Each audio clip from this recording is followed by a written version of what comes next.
Hello and welcome to Emmett's Ethics Podcast. Once again, folks, we will dive into an enthralling episode. Folks, today's episode will for sure be a special one because unlike episodes of the past, today we will be diving into three major different topics. First, we'll be talking about dignity. I think to start this section, we should track our history with dignity throughout these podcasts, starting all the way back in relativism, the first topic we talked about. Relativism, hence its name, believes that all human dignity is relative to and independent of anyone's opinion. Someone's value is completely subjective. I personally think the way relativism goes about dignity has a lot of holes in it. I feel like if the ethics world were a cheese shop, relativism would be a Swiss cheese. In contrast, pluralism states that everyone should have the freedom to live their lives as they see fit, just as long as they don't harm others. Pluralism attacks dignity in a much better way, or at least clearer way than relativism. Pluralism says that all people deserve dignity and that they have the freedom and the right to live dignified lives, so long as they don't hurt others or take from others dignity. Next in line in our history of dignity throughout our episodes is Aristotle. Aristotle believed in complete worth through virtue. However, he seems to neglect the concept of human dignity in his ethics. A connection one can make, however, is that if one follows a virtuous life and reaches eudaimonia, they can help use their virtue to help restore their dignity and find dignity in others. Next up on the plate, we have utilitarianism and deontology. We will start with utilitarianism. Utilitarianism is very focused on the betterment of the many over the betterment of the few. The principle of utility even states this. Utilitarianism weighs the dignity of the many over the dignity of the few. Utilitarians say that one person can be stripped of their dignity as long as many are directly benefiting from this. Stuart Mills, a utilitarian philosopher, believes that people can gain dignity through higher pleasures such as helping others and the pursuit of knowledge. He believes that this dignity is the foundation upon which the respect of the rights, liberty, and individuality of others is to be built. Now we can delve into deontology. Jump into deontology? Dive into deontology, maybe? No, but seriously, deontology is up next. Deontology was created by a philosopher named Immanuel Kant. Kant believed that dignity is based in reason and that people should do the right thing because it is right. Kant's law of the end in itself is a perfect example of his belief that all people deserve dignity and that doing the right thing should only be done because it is the right thing to do. Now we can move into Hannah Arendt and her banality of evil. Her banality of evil doesn't really go into depth about human dignity. However, she does connect dignity to her ethical thought. She understands dignity as an attribute that justifies human rights. She believes that after the Holocaust and the creation of her banality of evil, that dignity needs a new guarantee.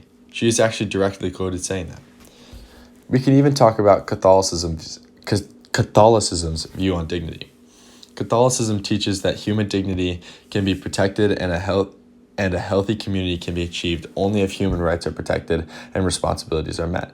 Therefore, every person has a fundamental right to life and a right to those things required for human decency. This right to life helps to ensure that human dignity is protected. That is why the Catholic Church is actively against things such as the death penalty and even abortion, which there's an entire another argument for and which we could get into in a whole other episode. Lastly, we have our rights theorists. First, we can define rights as having an activity or an area of one's life protected against interference, and in some cases, having a claim on another person or society as a whole to deliver a particular service or facilitate a certain activity. Rights form a protective shield around a person to protect and defend their dignity of the human person. Similar to Kant, our first rights theorist, John Locke, believed that dignity is based in reason, and that a human's ability to reason defines their dignity. Next, we have Ronald Dworkin. Dworkin only believed in negative rights, and he believed that dignity requires self-respect and personal responsibility. Similar to his beliefs on rights, his beliefs on dignity revolved around self. Next, we have Tom Reagan. Reagan's philosophies almost solely revolve around dignity. Reagan disagreed with Kant and Locke's idea that dignity is based in reason. Instead, he says that dignity rests in what is being called a subject of a life. This term means any being self-aware enough to have a life that matters to them, so they are able to perceive, desire, believe, intend, and have a sense of future and memory, among other attributes. Because dignity is based in being a subject of a life rather than in reason, all subjects of a life, including animals, must be treated with respect. Unlike the other rights theorists, Reagan advocates for the rights of animals because he believes they have dignity. So Reagan calls for the total abolition of the use of animals in science, the total abolition of commercial animal agriculture, and the total elimination of commercial sport hunting and trapping. This, like much of rights theories, is about justice or giving a being what it deserves. Lastly, we have John Rawls. Rawls believes that all people have dignity. However, he never actively addresses the concept of dignity itself. We can prove that he does believe all people deserve dignity through his veil of ignorance experiment, in which he hopes that all people will be treated justly and with respect. I think personally I'm most drawn to Tom Reagan's understanding of dignity. His belief that both humans and animals deserve rights I really resonate with because it really made me think. I had always thought that animals had dignity, but I had never really tied dignity to rights before, and I think that Reagan helped to enlighten me on that front. Wow, that was a lot. I'm going to sip on some water, and I think we should have a very short breath break before we hop into another enthralling topic.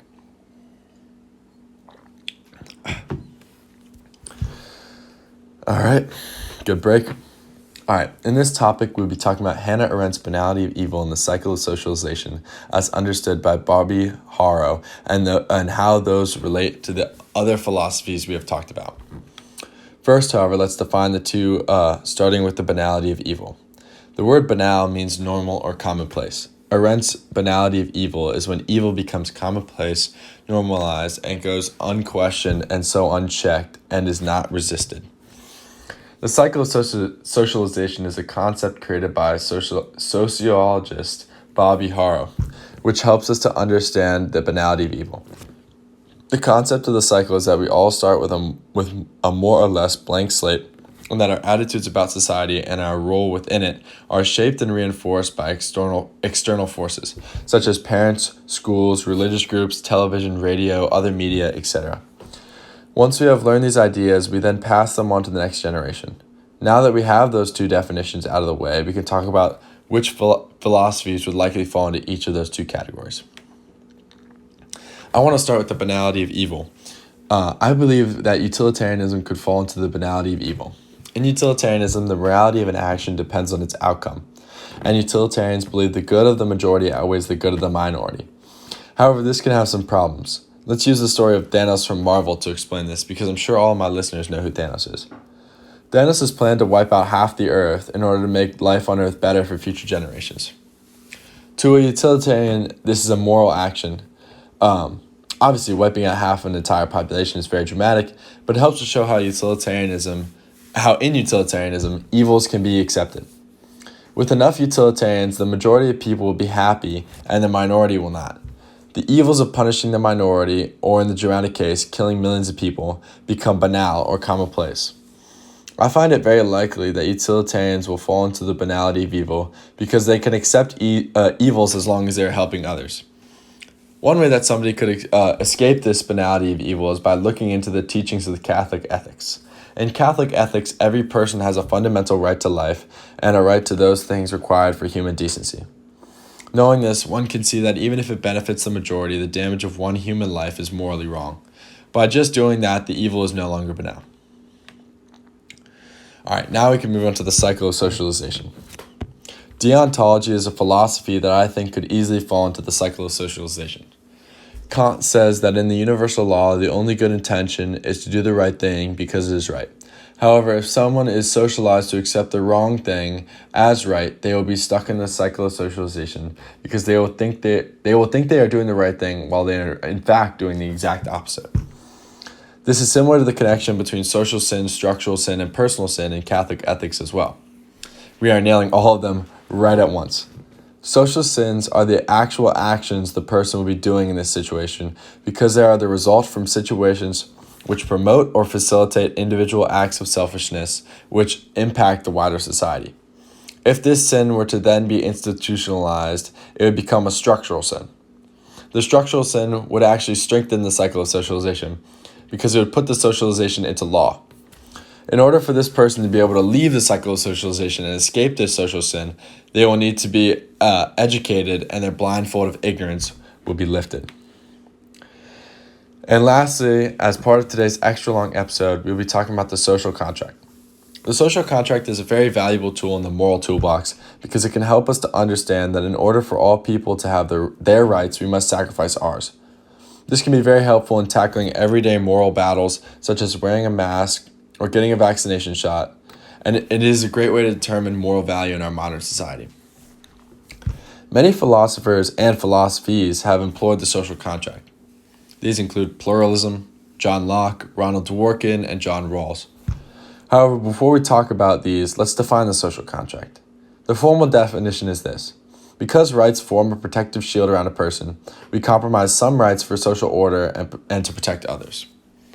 Pluralism says that all people deserve dignity and they have the freedom and the right to live dignified lives, so long as they don't hurt others. This goes along with social contract because in pluralism, people are giving up their right to total, complete freedom so that the consequences of their total freedom doesn't hurt others, in turn protecting the rights to others' health. Locke actually developed the idea of social contract, even though this did come with some complications because he didn't necessarily live by its principles because he was a known racist. But that is a topic for another episode. Dworkin also approached the idea of social contract. He was actually quoted saying, "Liberty is only liberty to do whatever we wish so long as we do not infringe upon the rights of others." Lastly, the veil of ignorance in Rawls' two principles is another way to understand the social contract as a way to ensure that all people's rights are protected and their human dignity is respected. All right, that was an action-packed episode, and I really hope you guys enjoyed it, and I'll see you next year. Merry Christmas.